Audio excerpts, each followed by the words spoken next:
Saudamos a todos com a paz do Senhor. Estamos iniciando mais uma querida escola bíblica dominical. Estamos utilizando a nossa revista da editora Betel e nesse trimestre nós estamos focalizando o Evangelho de João, conhecendo Jesus através do Evangelho de João. Então, nós estamos enfatizando Jesus Cristo, o Filho de Deus, a verdade que transforma, milagres, ensinamentos, promessa de vida eterna no Evangelho de João. Nós vamos ver que João é o evangelista que ele escreve um evangelho teológico, mostrando Jesus na sua divindade. E a gente aprende muito com João. Ele destaca muito a pessoa de Jesus, vindo o verbo que se fez carne. Hoje estamos estudando a lição de número 2, o Evangelho do Filho de Deus. 4 evangelistas escreveram a história de Jesus. Mateus diz que Jesus é o rei, então ele mostrou Jesus como um rei. Lucas diz que ele é o filho do homem, o filho da humanidade, então ele mostra Jesus nascendo como o filho do homem. E Marcos mostrou Jesus como um servo. João, totalmente diferente, ele mostra Jesus como Filho de Deus, a divindade de Jesus. Tanto é que o evangelho dele destaca muito. Assim, nessa escola bíblica dominical, conhecendo o Evangelho de João. Se nós conhecermos o Evangelho de João, nós vamos conhecer o Cristo que está ali apresentado por João. O texto de ouro da nossa lição, sem dúvida, seria este mesmo aqui, João 1:1. No princípio era o verbo estava com Deus e o verbo era Deus. Verbo com letra maiúscula, a palavra. No princípio, ele estava com Deus, mas ele também é Deus. Isso que João quis começar as suas escrituras. E assim, quando João escreve, no princípio era o verbo e o verbo estava com Deus e o verbo era Deus. Ele mostra um Jesus lá no princípio eterno, lá na eternidade, antes de haver qualquer criação, antes de qualquer matéria ser criada. No princípio, o verbo era Deus e estava com Deus. Jesus mostrado e apresentado como o Filho de Deus desde a eternidade.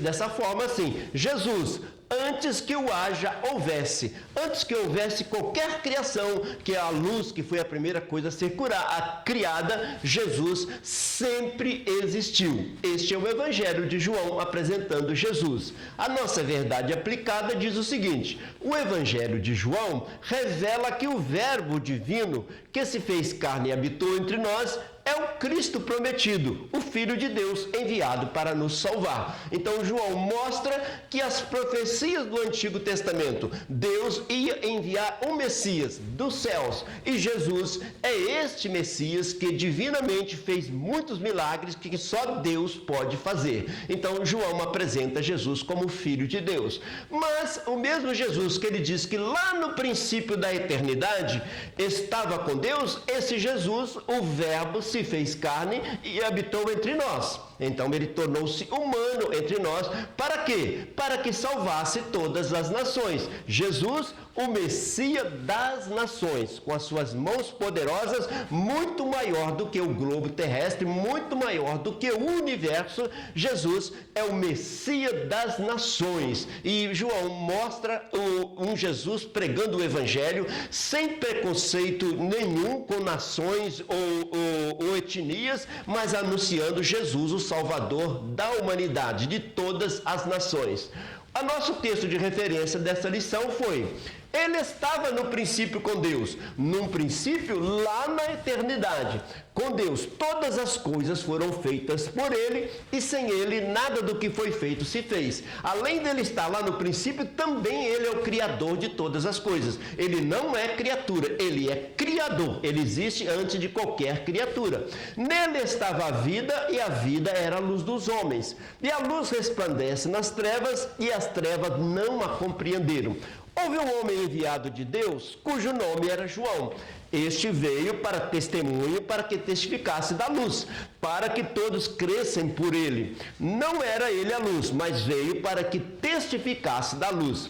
Ali estava a luz, em Jesus, a luz verdadeira, que alumia todo homem que veio ao mundo. Estava no mundo e o mundo foi feito por ele e o mundo não o conheceu. Então João testificou da luz de Jesus e o primeiro ato de criação dele foi exatamente a luz. E João anunciando Jesus, o Criador. O mundo não entendeu e João procura escrever isso de uma maneira muito clara no seu Evangelho. Aqui, prestando bem atenção, em Gênesis capítulo 1, Moisés inicia a exposição da revelação dizendo que no princípio Deus criou. Aí vem João relata que ele era antes da criação. Então, o princípio de João é um eco do Gênesis capítulo 1, versículo 1, mas ele é antes do Gênesis capítulo 1, versículo 1. Ele já existia na eternidade, agora ele se fez carne e habitou entre nós. Então, João capítulo 1 é antes, é outro princípio, é o princípio arquê, do grego, que é o antes do princípio Bereshit, do Gênesis, que é o princípio da criação. O princípio de João é lá na eternidade. O verbo estava com Deus e ele se fez carne agora entre nós. Então, ele está antes de toda a criação. Aí ele começa a criar a primeira coisa, a luz, ele inicia toda a criação. Então, no princípio era o verbo, antes de qualquer criação. E o verbo estava com Deus, e o verbo era Deus. Ele estava no princípio com Deus, no princípio lá da eternidade. Todas as coisas foram feitas por intermédio dele. Quem criou todas as coisas? Jesus Cristo, o Messias. E sem ele, nada do que foi feito se fez. Se ele criou todas as coisas, ele tem todo o domínio sobre a natureza, andou sobre as águas, fez maravilhas, que João deixa relatado para que nós crescêssemos e aumentássemos a nossa fé. A introdução da nossa lição diz o seguinte: o Evangelho de João se destaca dos demais por se aprofundar em temas teológicos, mostrando a teologia de Jesus Cristo como ele é na eternidade, pois enfatiza a divindade de Cristo nos registros dos milagres e nos ensinos mais do que os outros evangelhos. Todos os evangélicos são importantes, porque os 4 evangelistas completam a ideia da apresentação de Jesus, cada um mostrando, Mateus dizendo que Jesus é o rei, Marcos dizendo que ele é servo, Lucas dizendo que ele é filho da humanidade, e João dizendo que ele é Deus, ele veio de cima. Todos os 4 evangelhos, os evangelhos mostram quem é Jesus, mas João se destaca de uma maneira singular.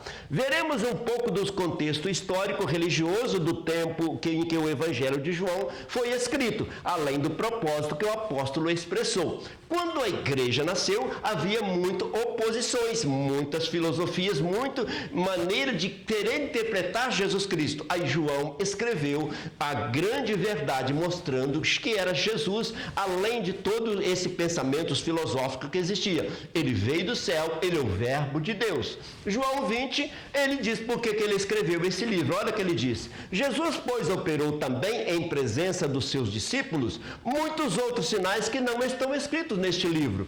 Estes, porém, foram escritos para que creais que Jesus é o Cristo, o Filho de Deus, e para que, crendo, tenhais vida em seu nome. Então, o próprio João disse: olha, Jesus fez muitos milagres,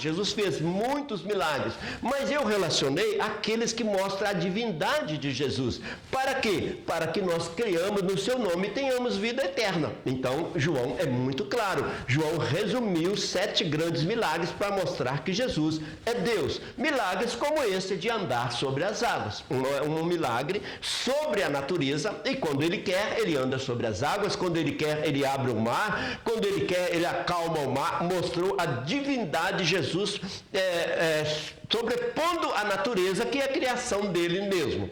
Mas, quando Jesus tornou-se carne, tornou-se humano, o primeiro milagre dele foi transformar água em vinho. Isso foi um dos primeiros milagres. E João faz questão de dizer que foi o primeiro, porque existem muitas historinhas que Jesus fez milagre quando criança, quando adolescente, mas João diz, a transformação da água em vinho é o primeiro milagre.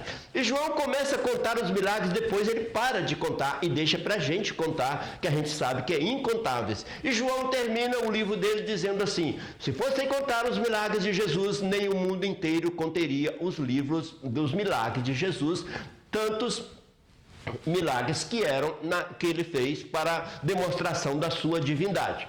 No tópico 1, nós vamos estudar o contexto histórico, o que estava acontecendo quando João escreveu o livro. Por que razão Deus inspirou João a escrever este livro? Por causa das filosofias, das crenças, do gnosticismo, do helenismo, do judaísmo, para mostrar Jesus é a palavra verdadeira, ele tem a verdade, ele é a própria verdade. Então, o Evangelho de João foi provavelmente escrito lá pelos anos 90, 100 depois de Cristo. João foi chamado muito jovem, então foi aquele que viveu mais tempo, escreveu o Evangelho de João, escreveu 3 cartas de João e escreveu o Apocalipse de João. Quando nós lemos o Evangelho de João, a gente aprende a conhecer Jesus. Quando a gente lê as 3 cartas de João, a gente aprende a amar Jesus. Quando a gente lê o Apocalipse de João, a gente aprende a esperar a volta de Jesus. Então, João é muito profundo nos seus escritos. O apóstolo João teria escrito para fortalecer a fé dos cristãos. Olha, diante de tanto pensamento que estão acontecendo a respeito de Jesus, ele escreveu para aumentar a nossa fé, diante das dificuldades dos muitos debates com as autoridades e das sinagogas. Muitas pessoas começaram a questionar, mas como Deus se tornou homem? Então, João escreve para mostrar isso aí. Então, naquela época existia muita filosofia, e a filosofia busca pelas respostas. Eles questionavam muito, tanto na Grécia, tanto o gnosticismo, tudo buscando por uma resposta, e João escreve exatamente a resposta. Jesus é o Filho de Deus, ele é a palavra que se fez carne. Então, sem fé é impossível agradar a Deus. Então, diante de tantas buscas por respostas, chega um momento que nós entramos na dimensão da fé. Aí precisamos crer. Nós não vamos conseguir explicar tudo literalmente, mas entra o domínio da fé. Por isso que João quis deixar claro. Sem fé é impossível agradar a Deus, pois quem dele se aproxima precisa crer que ele existe e que recompensa aqueles que o buscam. Então, ele disse, olha, tem muitos pensamentos aí a respeito de Jesus, mas é preciso de estudar, porque a Bíblia diz, a fé vem por ouvir e ouvir a palavra. Mas chega um momento que nós entramos no domínio da fé. É preciso também crer, não só intelectual, mas de coração também crer. Então, a autoria do Evangelho. Como é que nós sabemos que foi este João que escreveu o Evangelho? Então, nós vamos ver no decorrer desse tópico que o próprio João diz, eu testifico o que eu vi, eu estou escrevendo o que eu vi. E João era uma pessoa muito próxima de Jesus. Os pais da igreja, Eusébio, Clemente de Alexandria, Irineu, Teófilo, Policarpo, concordam sobre a autoria do Evangelho de João. O Policarpo ajudou João, trabalhou com João. Depois que João passou para o Senhor, Policarpo deu continuidade ao seu trabalho. São pessoas que conviveram muito ali com os apóstolos. Então, no início da igreja, houve uma era apostólica, em que os apóstolos estavam presentes e eles tinham os ensinamentos, as doutrinas. Depois que os apóstolos passaram para a eternidade, iniciou a era dos pais da igreja, os líderes da igreja. Tanto é que foi nessa época que acertou o Novo Testamento, selecionou os livros do Novo Testamento no ano 313 depois de Cristo. Então, esses eram os pais da igreja, as lideranças da igreja.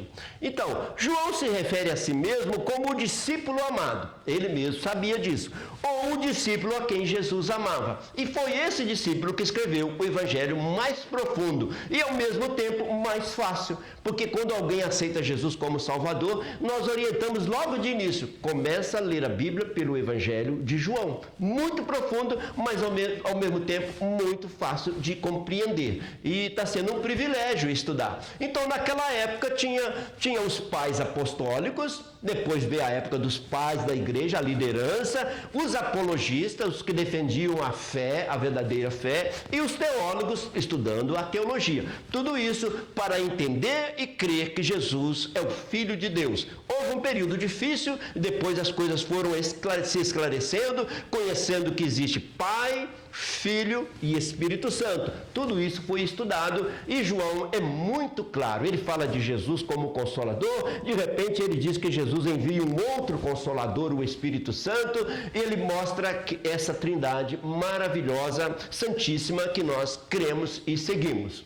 Então, João finaliza o seu evangelho com aquele que testifica, como aquele que testifica, aquele que viu, eu vi estas coisas e as escreveu. Olha o que ele diz: este é o discípulo que testifica destas coisas e as escreveu. E sabemos que o seu testemunho é verdadeiro. João está mostrando uma verdade. Ele não é um filósofo questionador, um grande estudioso. Não, ele é uma pessoa que viveu com Jesus, viu a palavra viva, viu a glória ali na pessoa de Jesus e também conhecia as profecias a respeito de Jesus. Então, portanto, é razoável supor que o apóstolo João seja o autor do livro que leva o seu nome. Não era outro João, era o João evangelista, aquele que tinha um bom relacionamento com Jesus. E ele vai lá terminar o livro dele dizendo assim: este é o discípulo que testifica dessas coisas, que viu, eu sou testemunho dessas coisas. E escreveu, sabemos que o seu testemunho é verdadeiro. Então, ele não tem uma teoria, ele tem uma verdade.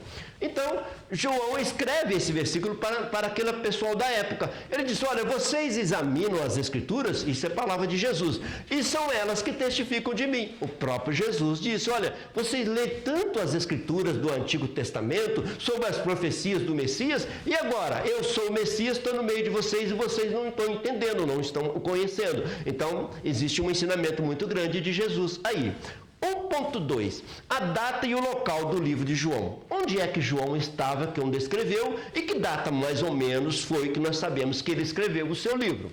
O quarto evangelho, o evangelho de João, não contém citações exatas a respeito do local onde foi escrito, nem quando isso aconteceu. Então, o próprio livro não diz: eu estava em tal lugar quando eu escrevi. Não, ele não diz, tipo o Apocalipse, ele já disse onde ele estava, mas o livro ele não diz onde estava. Mas é quase seguro que ele estava em Éfeso, onde ele terminou a sua carreira apostólica aqui neste mundo. De acordo com a tradição, estima-se que o livro tenha sido escrito na cidade de Éfeso, porque João foi para lá completar a sua carreira. Atual Turquia, entre os anos 90 e 100, antes do exílio de João na ilha de Patmos. Então, depois ele foi para a ilha de Patmos, foi exilado ali ele escreveu o Apocalipse. Então, um pouco antes de ir para a ilha de Patmos, ele deve ter escrito o evangelho dele em Éfeso. É a tradição mais aceitável. João permaneceu em Jerusalém, no começo do seu ministério, até o ano 66, quando ele mudou para Éfeso. Então, ele foi fazer um trabalho fora de Israel, foi um apóstolo também gentílico, assumindo o bispado das igrejas na Ásia Menor, lá na região da Ásia, durante 25 anos, quando escreveu, no ano 100, o Evangelho de João. Tá? Então, João conviveu com Jesus aqui, em Jerusalém, na Terra Prometida, iniciou seu ministério apostólico aqui, aprendeu com Jesus aqui e depois ele mudou-se para Éfeso e ali ele completou a sua carreira. Houve um momento que ele foi para a ilha de Patmos e ele escreveu o Apocalipse, mas ele escreveu o livro de João quase que seguramente em Éfeso, em pleno ministério expandido. Tá? Então, é consenso entre os estudiosos que João escreveu esse evangelho da cidade de Éfeso, a capital da Ásia Menor, daquela região que acabei de mostrar. João morou por longos anos, pastoreou a maior igreja gentílica, não era judaica. Ele trabalhou com os judeus, agora ele está fora do país, então ele também foi um apóstolo que chegou até os gentios, assim como Paulo foi.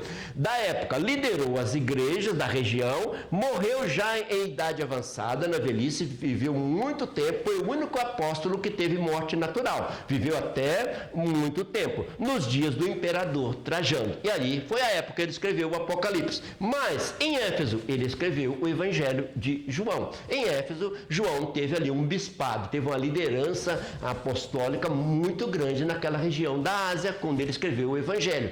Tanto é que ele escreve o Evangelho para todas as pessoas. Ele não direciona o Evangelho dele para os judeus, mas para o mundo inteiro. E ele vai falar da salvação em Jesus. Jesus que vamos ver a seguir. Então, olha o texto básico, João 20. Estes, porém, foram registrados para que creais que Jesus é o Cristo, o Filho de Deus, e para que crendo tenhais vida em seu nome. Todo mundo viu Jesus?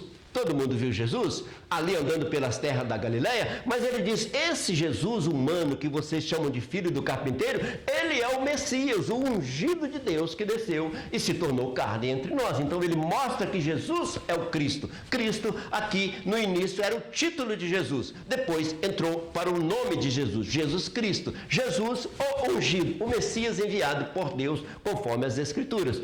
E os destinatários do livro de João, para quem que João escreveu o seu livro? É muito interessante. Um evangelho tão profundo, para quem ele escreveu? Nós vamos ver a expansão do evangelho de João. Assim, o evangelho de João foi endereçado tanto a judeus como gentios. Então, ele tanto a judeus como não judeus, inclusive nós, para o mundo todo. E o Evangelho de João é uma maravilha quando a gente lê e estuda, né? Eles viviam em um ambiente cercado pelo gnosticismo judaico. O gnosticismo, ele queria provar as coisas através do conhecimento. Aí João mostra Jesus que diz, precisa ter conhecimento, mas há um momento que nós entramos no domínio da fé. Não só conhecer Jesus intelectualmente, mas colocar o meu coração e aceitar Jesus como nosso Salvador. O gnosticismo era um conhecimento intelectual, só de mente, mas não tinha amor, aceitando Jesus. E João mostrou exatamente que precisava passar além desse conhecimento.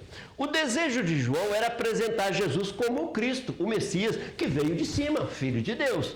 Olha o que está em João 3. Porque Deus enviou o seu Filho ao mundo não para que condenasse o mundo, mas para que o mundo fosse salvo por ele. Em momento algum, Jesus no seu ministério está condenando o mundo, ele está sempre lutando para salvar alguém, os piores das pessoas da sociedade. Quem crê nele não é condenado. Olha que maravilha. Quem crer em Jesus não é condenado. A fé precisa ter fé. Não só conhecimento do gnosticismo, mas precisa ter fé. Quem crê nele não é condenado, mas quem não crê já está condenado, porquanto não crê no Filho unigênito de Deus. Então João quer dizer que é preciso crer, além do conhecimento. É lógico, estuda a Bíblia, a fé vem por ouvir a palavra, mas além do conhecimento, precisa de haver fé. E aqui João vai apresentar Jesus como o unigênito de Deus. E esse unigênito não vem assim de ser o único gerado, ele vem de um outro radical que significa o único sem igual, o único sem igual. Nunca houve uma pessoa como Jesus, 100% Deus, 100% homem, capaz suficiente para nos dar a salvação. Então, olha o destinatário de João. Para quem que João escreveu? Não há qualquer menção a destinatário, mas se João escreve este livro enquanto estava em Éfeso, pensa-se que ele preparou o livro para os leitores desta região geral do império. Então, ele escreve de Éfeso, mas para os leitores em geral, para o mundo, para mim e para você. E assim aceitamos Jesus como nosso Salvador. João é muito cuidadoso no seu evangelho. Ele relata os milagres de Jesus e em cada milagre ele tira um ensinamento. Ele mostra o ambiente daqueles que estavam ali para criticar Jesus e os ensinamentos de Jesus. Então, João é muito criterioso. Ele mostra assim, Jesus multiplicando os pães. Aí quando as pessoas centralizam a atenção em alimentar o corpo, aí Jesus diz assim, eu é que sou o pão da vida. Ele mostra que aquele milagre tem um ensinamento para mostrar que Jesus é Deus. Quando Jesus cura aquele deficiente visual, aí Jesus diz assim, eu sou a luz do mundo, eu mostro, você pode ver através de mim as coisas espirituais. Então João mostra cada milagre e junto com cada milagre, João revela algo da divindade de Jesus. Então, João é muito claro, mostrando que Jesus é o Filho de Deus. Assim, João 8 mesmo, João mesmo, ele está dizendo, e conhecereis a verdade, e a verdade vos libertará. E depois nós vamos entender que Jesus disse, eu que sou a verdade, o caminho, eu sou a verdade, o caminho e a vida. Então, João diz que se nós conhecemos a verdade e a verdade é Jesus, nós temos salvação.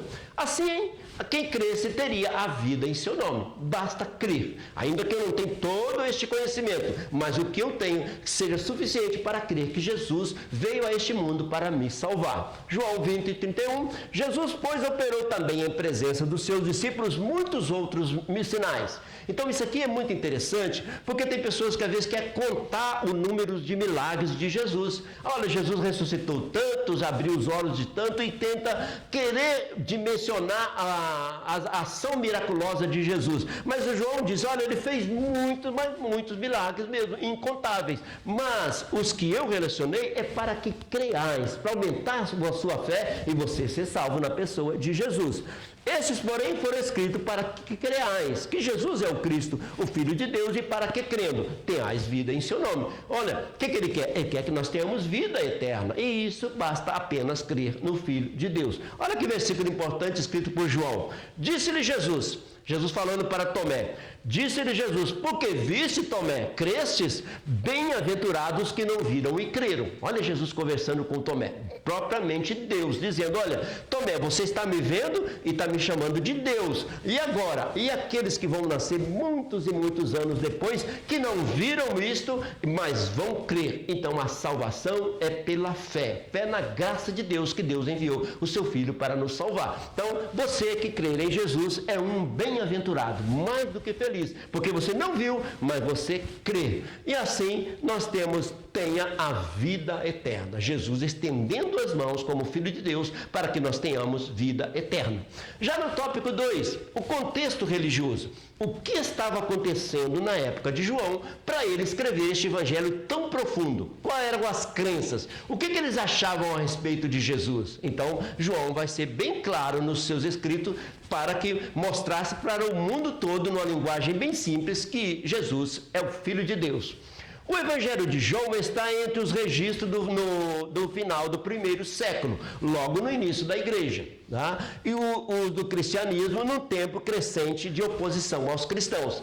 Ao mesmo tempo que a igreja ia crescendo depois que Jesus fundou a igreja e o Espírito Santo desceu no dia de Pentecostes, também cresceu a oposição ao cristianismo. Então precisava de uma literatura bem clara a respeito de que Jesus não era apenas um rabino, um professor, um líder, mas Jesus é Deus em forma humana. E João teve esse cuidado. Então, havia apostasias e disputas sobre a natureza de Jesus Cristo. Mas Deus se tornou homem, aí ficava aquela questão, mas Deus se tornou humano, então ficava aquela questão. Aí João mostra que Deus se humanizou e Jesus tornou-se como nós para nos salvar. Inclusive até o batismo de Jesus não era necessário, porque o batismo de João Batista era um batismo para arrependimento. Jesus não tinha nada para se arrepender, mas ele se igualou a nós para poder nos dar a vida eterna.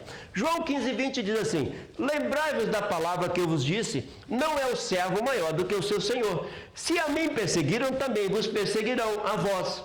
E se guardaram a minha palavra, também guardarão a vossa. Então Jesus com os apóstolos aí, ele disse, olha, rejeitaram a mim, e criticaram a mim, também vão criticar a vocês. Mas uma coisa, eu preguei e eles creram. E se vocês pregar, eles vão guardar a sua palavra. E aqui está o mundo, o cristianismo crescendo, você e eu salvos, porque alguém pregou para nós. Então, olha que interessante. Lembrai-vos da palavra que eu vos disse. Jesus lembrou, olha, eu também tive oposição, vocês vão ter, mas eles vão guardar a sua palavra. Não é o servo maior do que o seu Senhor. Se a mim me perseguiram, também vos perseguirão a vós. Se guardaram a minha palavra, também guardarão a vossa. Então Jesus diz, mesmo no meio da oposição, você vai pregar e vai gente se converter, vão guardar a sua palavra. Olha que interessante. Naqueles dias, os cristãos sofriam afrontas e perseguições por parte dos judeus, do helenismo e do gnosticismo. Olha a luta da igreja.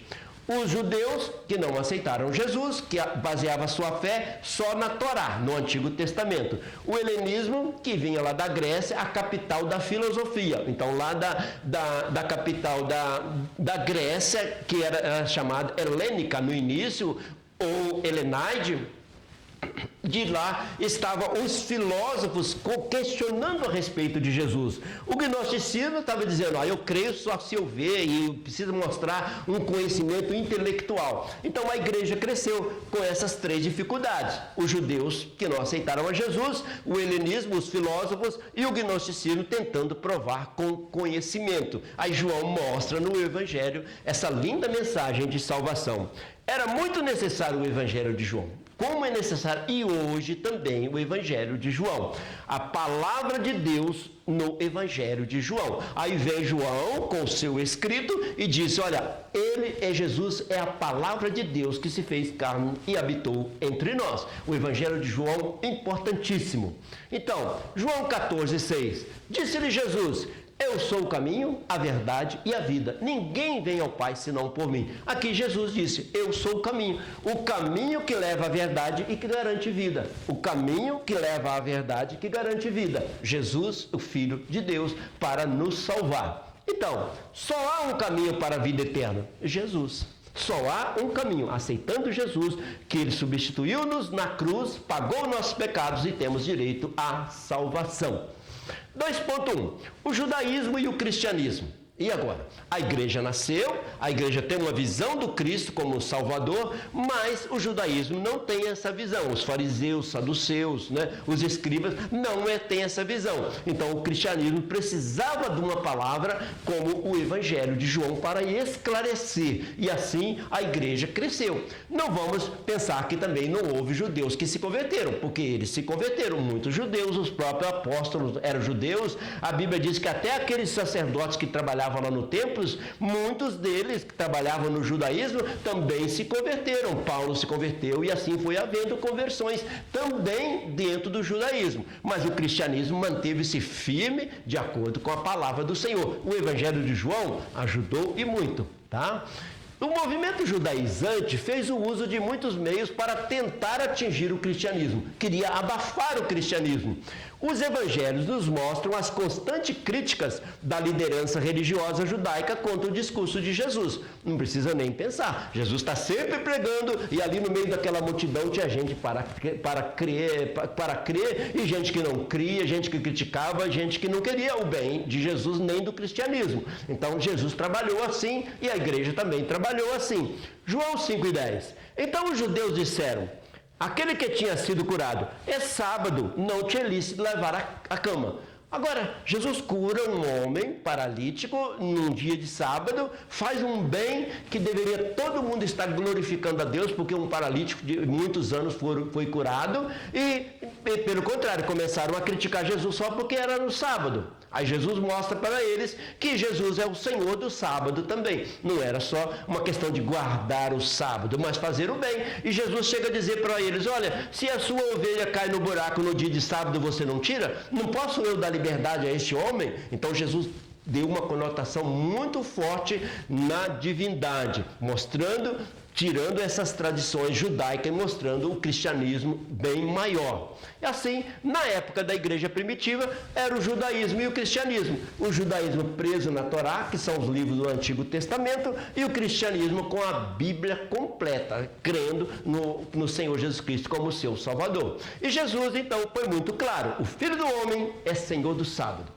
Fez muitos milagres no sábado e mostrou que ele é também o dono do sábado, não só aquela crença de guardar o sábado como eles guardavam. Assim, os judaizantes que praticavam o judaísmo condicionavam a salvação à observância da lei mosaica. Olha, a lei mosaica manda guardar o sábado. Vamos guardar o sábado que nós vamos ser salvos. Aí Jesus vem mostrar que não era assim que Deus ensinou. Guardar o sábado, mas crer em Deus e fazer o bem no dia de sábado. E ele estava fazendo um bem no dia de sábado. Para eles, manter-se fiel à identidade judaica era mais importante que professar a fé em Jesus Cristo. Olha aí, eles queriam guardar toda a lei e, na verdade, não guardavam, com várias interpretações errôneas, inclusive sobre o sábado, tinha muitas interpretações totalmente errôneas e não queria aceitar Jesus, que é o Salvador da humanidade. Se a própria lei dizia que Jesus, o próprio Moisés disse, Deus vai levantar um maior do que eu, e nele vocês devem crer. O próprio Moisés tinha disso, Moisés que trouxe a lei. Então, Jesus, apresentado por João, esclarece muito isso para nós. E Jesus, lá no meio do livro de João, ele veio apresentar-se para nós. Ele apresenta desse jeito: eu sou a videira verdadeira. Por que Jesus disse que é a videira verdadeira? Que o povo do judaísmo achava que eles eram a videira verdadeira. Mas Jesus diz, eu é que sou a videira verdadeira. Eu cumpri toda a lei e agora estou implantando a graça salvadora. Então Jesus disse, eu sou a videira verdadeira. E o meu pai é o lavrador. Interessante? Toda vara em mim que não dá fruto, tira. E limpa toda aquela que dá fruto para que dê mais fruto. Isso é o reino de Deus. Aquilo que não é de Deus não tem que ser tirado. Agora, aquele que é de Deus, vamos limpar para dar mais frutos? É isso que Jesus quis passar para nós. E mais uma vez ele diz, eu sou a videira verdadeira. Tá? Não é o judaísmo que é a videira verdadeira. Vós as varas, quem está em mim e eu nele, esse dá muito fruto. Porque sem mim nada podeis fazer. Então, olha Jesus, sem mim nada podeis fazer, Jesus está dizendo, eu sou Deus, só crendo em mim e me seguindo, sendo um raminho da videira, mas ligada no tronco. O tronco é Jesus. Por exemplo, nós não viemos do judaísmo, mas nós somos um ramo que foi enxertado no tronco da videira. E assim, nós temos o mesmo direito da salvação, porque fomos enxertados na videira. Então, Jesus disse, eu sou a videira verdadeira. Tanto é que o primeiro milagre dele foi transformar a água em vinho. É lógico que é vinho não alcoólico, né? Mas o primeiro dele foi transformar a água em vinho. E lá, no final da sua missão, ele pega o cálice e diz, este é o cálice da nova aliança, novamente usando o vinho. E o vinho na Bíblia é símbolo da alegria. E Jesus veio trazer a alegria, não só aqui, mas também a alegria de ter instaurado a nova aliança, o Novo Testamento. Assim, olha Jesus dizendo, eu sou a videira verdadeira, meu pai é o lavrador, nós estamos trabalhando junto, o pai e eu estamos trabalhando junto, e toda vara que em mim não dá fruto, atira e limpa aquela que dá fruto para que dê mais fruto. A nossa permanência no reino de Deus é para que nós demos mais fruto, e Jesus quer que nós cada dia produzamos mais para o reino de Deus. E se nós estamos na videira verdadeira, nós temos frutos. Que frutos? Amor, alegria, paz, longanimidade, benignidade, bondade, fidelidade, mansidão, domínio próprio. Aqueles dons que estão lá na carta aos Gálatas. Então, se eu estou na videira verdadeira, eu vou dar bons frutos para a glória do nome do Senhor. Vou ter essas atitudes, essas virtudes aí. 2.2. O helenismo e o cristianismo. O helenismo seria helênica a Grécia, a capital lá na Grécia. Eles mesmos lá na Grécia diziam assim, o que tem a ver a Grécia com Jerusalém? O que tem a ver uma coisa com outra? Mas João diz que tem a ver. Vocês estão estudiosos, são muito debatadores de assuntos, mas a verdade, a palavra viva desceu do céu e andou nas ruas de Jerusalém e morreu ali para nos salvar. A palavra verdadeira está aqui em Jerusalém. Então João mostrou isto aí. Então havia uma dificuldade. O helenismo, com as suas filosofias, não estamos dizendo que toda a filosofia é má. Existem filosofias que não ajudam, mas normalmente quando estudamos teologia, estudamos filosofia também. A maneira de pensar, a maneira certa de pensar. Então o cristianismo teve que sobreviver diante desses pensamentos do helenismo. Posteriormente à morte do Filho de Deus, olha aí, depois que Jesus morreu e ressuscitou, surgiram diferentes ideias sobre a sua real missão. Aí começaram a questionar sobre Jesus. Porque gerou divisões entre alguns grupos que entendiam a mensagem do Evangelho de um modo distinto. Então, nós cristãos entendemos o Evangelho de uma maneira correta, mas muitos grupos estudiosos começaram a entender das suas formas. Precisou de João escrever o livro, mostrar que ele é o Filho de Deus. O helenismo, lá da Grécia, foi considerado uma religião pagã. porque eles expandiam para o mundo inteiro. Então chegou até na igreja em Jerusalém, onde a igreja estava crescendo, que se opunha ao cristianismo. Esse grupo possuía uma inquietação filosófica quanto ao sentido da vida e à felicidade do indivíduo em um mundo incerto. Então eles tinham muitas questões, conforme eu mostrei na tela anterior, eles tinham muitas perguntas, queriam a busca de respostas. E o Evangelho de João respondeu a resposta certa. Então, aqui a filosofia, não é que a filosofia seja má. A palavra filosofia chega amigo da sabedoria. Filosofia, amigo da sabedoria, da sofia. Filosofia, amigo da sabedoria. Então, a boa filosofia ajuda-nos a compreender muitas coisas, mas a má filosofia queria abafar o cristianismo. E João disse, Jesus é a palavra verdadeira. Ele tem a palavra. Então, o helenismo, isso lá da Grécia. Helênica é a mesma coisa que Grécia, aqui, ó, pertencente a Hélade ou a Grécia. Então, o helenismo na Grécia. E tinha uma filosofia cristã. Eles tinham os pensamentos filosóficos deles e estavam misturando com os pensamentos cristãos. Estavam misturando. Não estava tendo uma visão só cristã. Tinha mistura dentro do cristianismo. E a igreja zelou e cuidou disso aí. Muito bom. Então, o Império Grego, fundado por Alexandre o Grande, então, abrangeu também aqui a parte de Jerusalém e aonde a igreja cresceu, o Império Grego, e tanto é que eles falavam o grego. O Novo Testamento foi escrito em grego. O grego era uma língua de comunicação entre um povo e outro. O grego, assim, tinha uma facilidade para a comunicação. E isso foi de Deus, foi importante para o cristianismo, tá? Agora, a filosofia do helenismo, aí sim, ela estava misturada, filosofia cristã com não cristã. Então, aí, tá, nós vamos lá em Atenas, capital da Grécia, aqui está o Areópago, tá? Paulo diz que pregou no Areópago, e nós vemos no livro de Atos que ele ganhou almas aqui no Areópago, ele pregou aqui no ninho dos filósofos, entende? E mostrou que Jesus é o Rei, o Salvador do mundo, tá? E houve muitas conversões. Isso trouxe o quê? Mais firmeza para a igreja, principalmente com o Evangelho de João, que deu uma clareza muito assim para a igreja.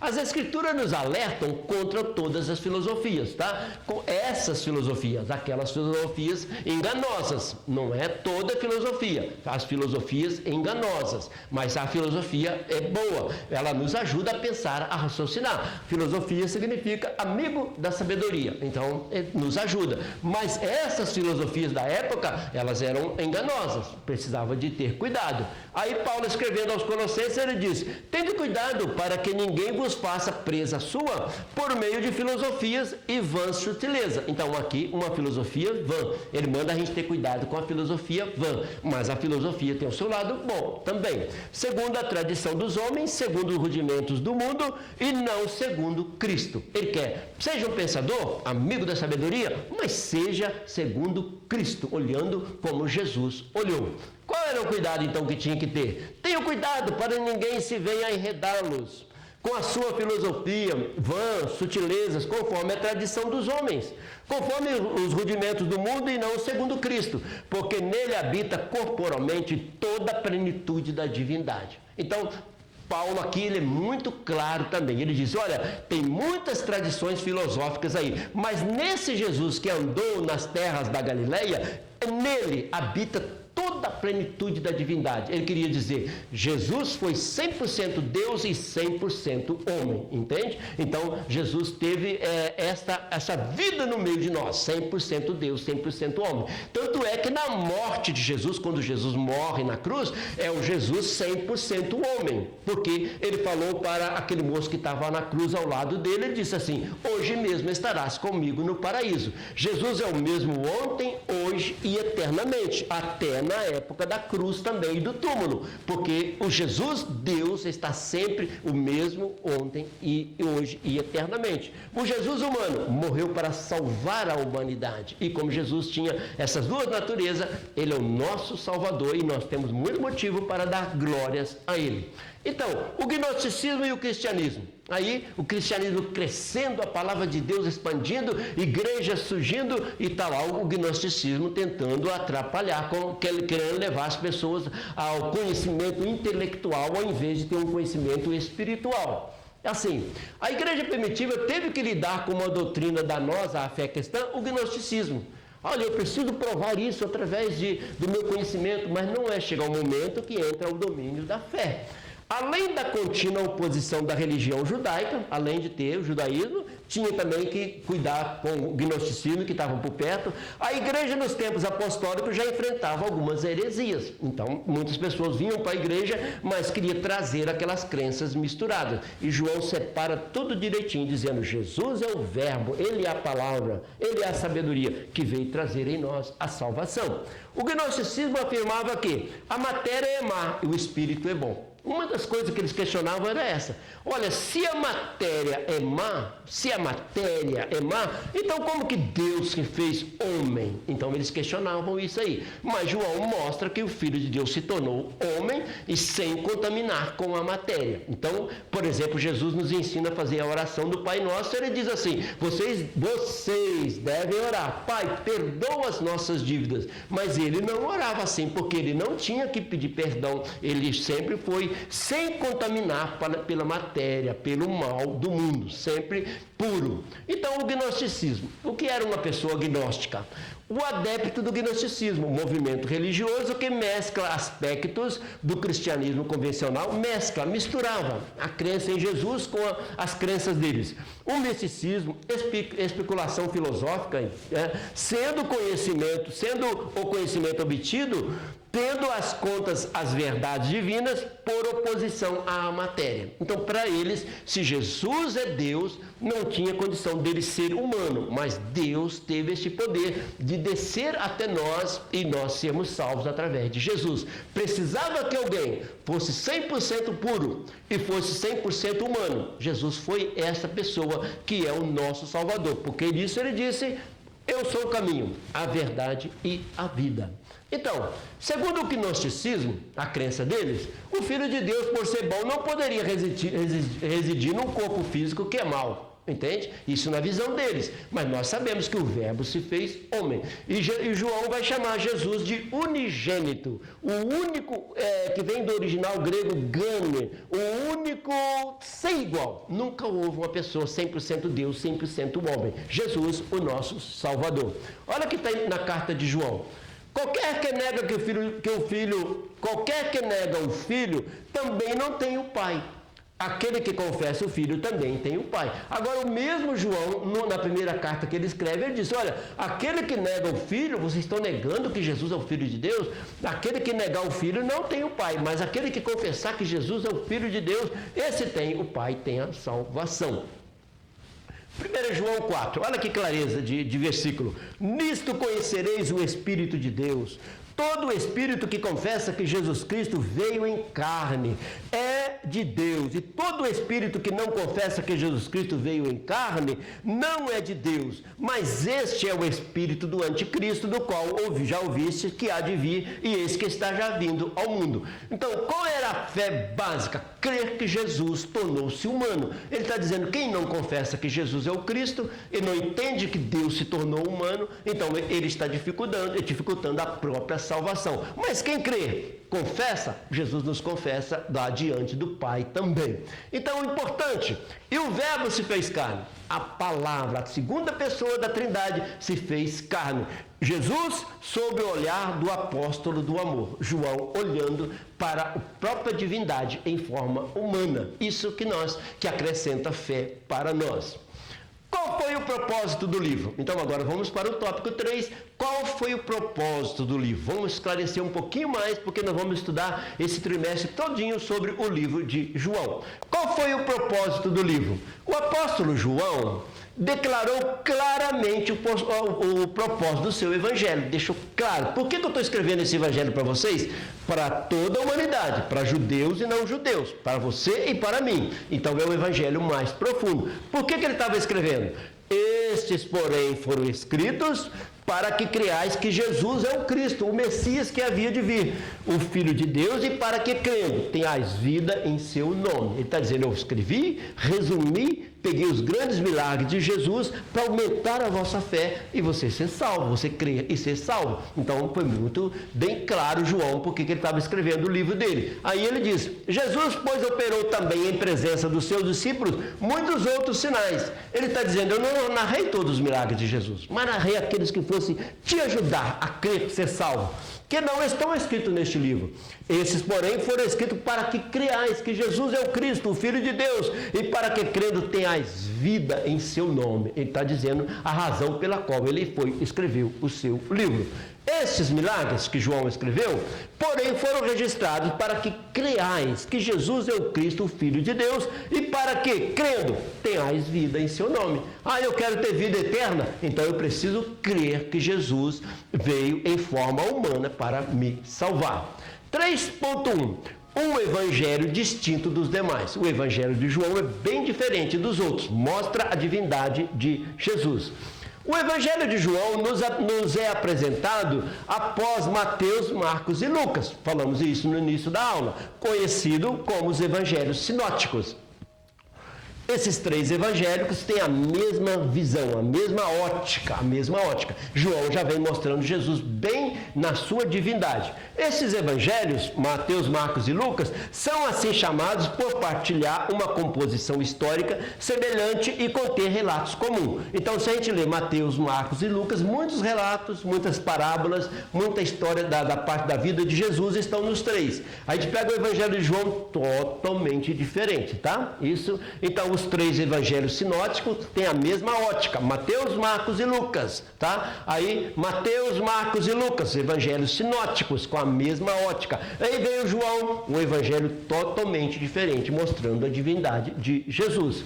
João seguiu um caminho diferente dos outros evangelistas, pois o seu relato visa despertar e nutrir a fé do povo, apresentando Jesus como Filho de Deus que se fez carne, alguém que veio de cima, a segunda pessoa da Trindade. João 1:1 diz: no princípio era o Verbo, mas lá no princípio da eternidade, onde nem se pensava em criar alguma coisa, mas lá na eternidade era o Verbo estava com Deus e o Verbo era Deus. Ele estava com Deus, mas ele também é Deus, a segunda pessoa da Trindade. João 1:14. Mas o Verbo se fez carne e habitou entre nós, e nós vimos a sua glória, como a glória do unigênito do Pai, cheio de graça e verdade. Mais uma vez, ele chama Jesus de unigênito, único, sem igual. Ele existia eternamente, mas humanamente ele passou a existir quando ele nasceu aqui neste mundo. Mas ele sempre existiu. Ele é eterno, assim como o Pai é eterno. O Evangelho de João apresenta o seu Jesus como Filho de Deus.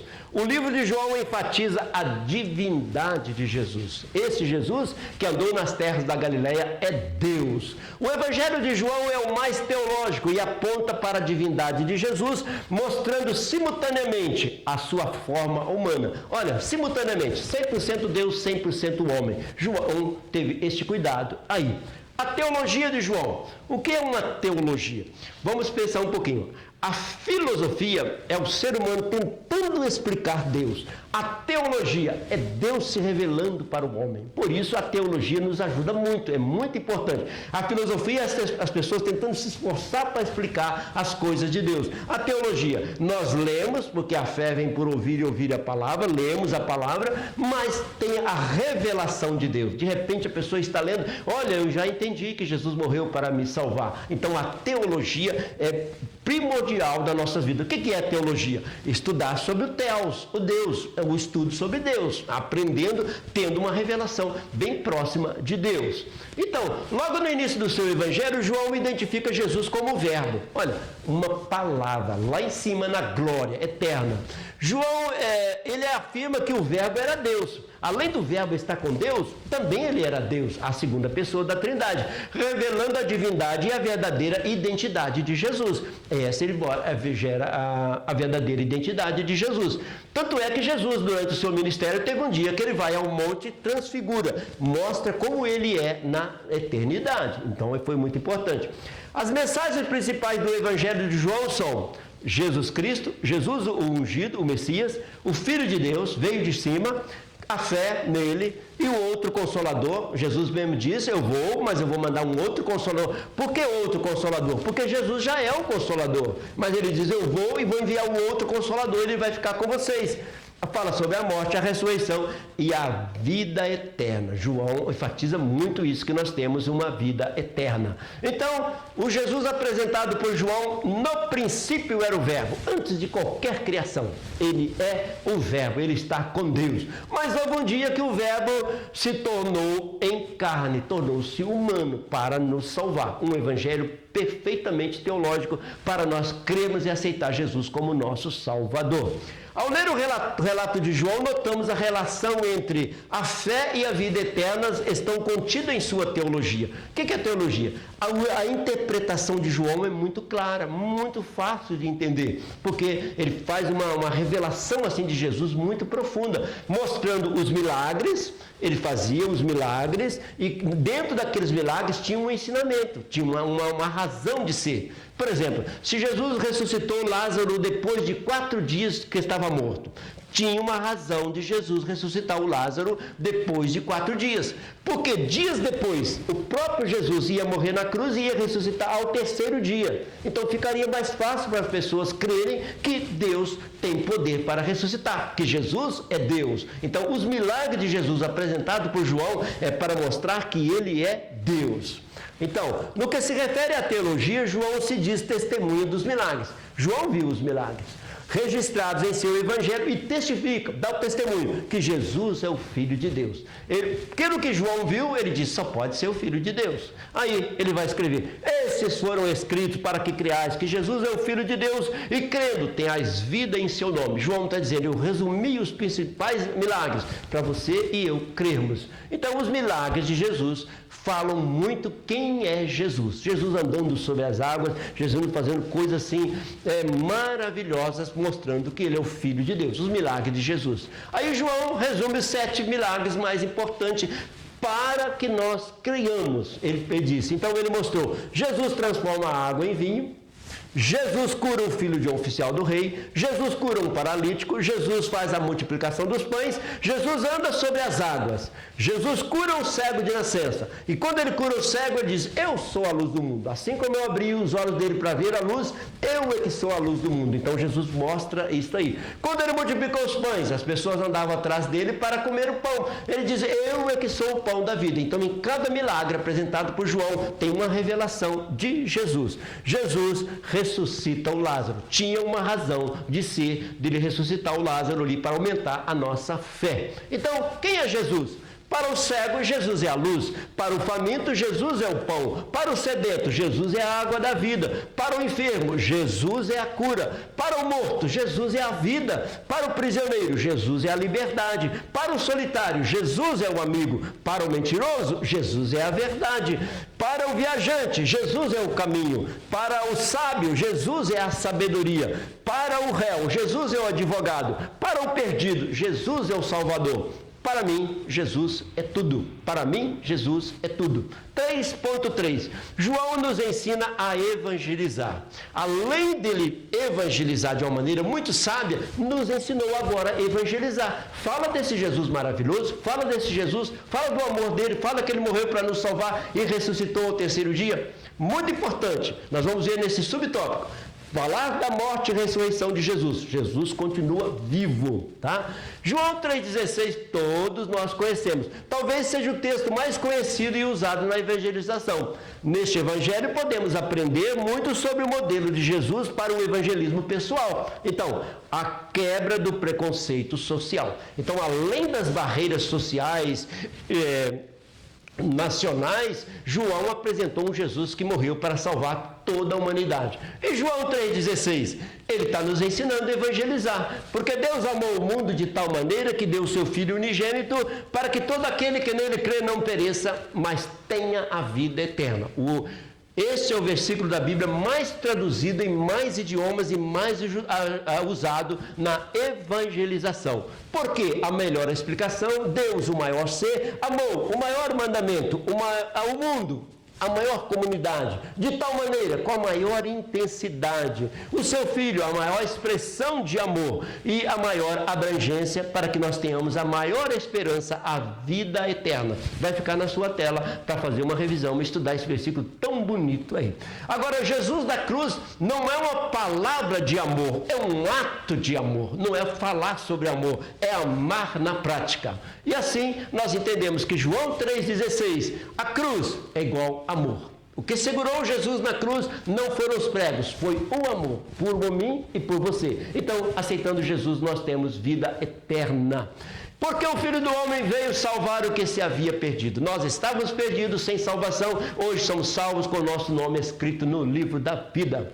Resumindo a nossa escola dominical, no tópico 1 nós estudamos o contexto histórico. O que estava acontecendo naquela época? Quais eram as crenças? O que eles achavam de Jesus? Aí João dá um esclarecimento muito bom. E o que João esclareceu no tópico 1? É razoável supor que o apóstolo João seja o autor do livro que leva o seu nome. Ele diz, eu testifico, eu estou testificando o que eu vi, que Jesus é o Salvador. No tópico 2 nós estudamos o contexto religioso, as crenças que havia naquele momento. O cristianismo foi expandindo assim. A igreja primitiva teve que lidar com uma doutrina danosa à fé cristã, o gnosticismo. Então, aqueles que queriam provar através do conhecimento. No tópico 3, nós estudamos o propósito do livro. Por que João escreveu esse livro? Era necessário.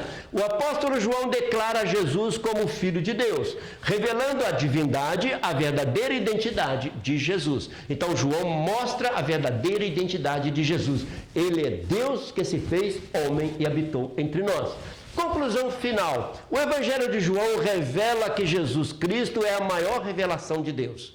Perguntaram uma vez para Jesus, mostra-nos o Pai. Jesus disse, quem me vê já está vendo o Pai. Então, ele é a maior revelação de Deus. Que o nosso relacionamento com Deus passa necessariamente por nosso relacionamento com Jesus Cristo. Ninguém vai ao Pai se não passar por Jesus Cristo, tá? Louvemos ao Senhor pela preciosidade da mensagem deste Evangelho, ter chegado até nós e podemos desfrutar da vida em Cristo Jesus. Temos muito motivo para agradecer. Encerrando então, não foram os pregos que seguraram Jesus Cristo na cruz, mas o amor dele por você e por mim. Sempre lembrar que Jesus morreu, mas ressuscitou. O túmulo está vazio, porque o trono está ocupado. Ele está no trono agora à direita de Deus, intercedendo por nós. Então, Jesus está vivo e ressuscitado, ele caminha conosco. Ele ressuscitado. Jesus Cristo é o mesmo, ontem, hoje e para sempre. Mesmo na cruz, mesmo no túmulo, Jesus é Deus eternamente. Então, sempre na nossa mente de que Jesus está vivo. E aí, uma mensagem para os nossos corações. Estou indo em direção à sua casa te abençoar. Você me aceita? Você aceita Jesus como Salvador? Que Deus fez tudo isso para que você fosse salvo? Deus abençoe a todos em nome de Jesus.